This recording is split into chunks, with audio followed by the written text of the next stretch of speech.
Saayid Arabiyaa Majlis jedhamna. Warroonni maashinariiwwan kana gatii isaanii nu gaafataniif har'aan tana deebii qabannee dhufneerraa. Akkasuma majlisaa argaa jirtan kunis abbaa teeknisa 25tiin kan hojjetame isallee raawwannee gara mana isaaniitti galchinee jirra. Hanga dhumaatti nu waliin turuudhaan chaanaalii kanaa laayik, sheer, sabskiraayib gochuu keessan hin dagatinaa. Hayyee obboleewwan keenya warroonni biyya hambaa fi biyya keessa taatanii chaanaalii keenya nu hordofaa jirtan bakka jirtanitti nageenyi fi rahmaan rabbii isiniif faana jiraatu.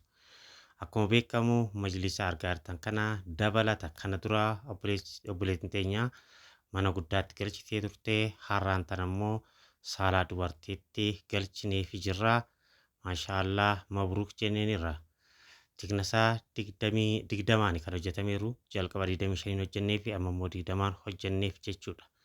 Kanaaf egaa waan qulqulluu fi waan babbareedaa haala ajaa'ibaatiin maamilootaaf yeroo qopheessinu nuyillee gammachuudha kan nutti dhaga'amu. Hojiin ammallee itti fufee jira.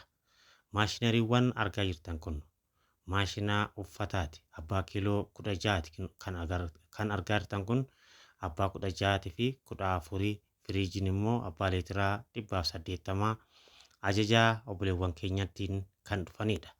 Gatiin isaanii ammaan kana maashinni orbitiidhaan ammaan kana 52,000 irra jira abbaa kiiloo 12tiin. Kiiloo 14 immoo 60,000 irra jira. Kiiloo 16 immoo 65 irra jira jechuudha.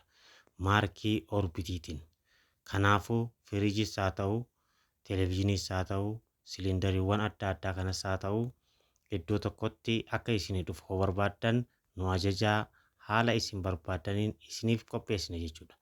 Guutuu viidiyoo kanaagaa karaa yuutuubii karaa afaan amaariffaatiin gadhiisnerraan guutuusaa argachuu hin dandeechanii chaanaalii kana laayik, sheer, sabskiraayib gochuu keessa hin dagatinaa.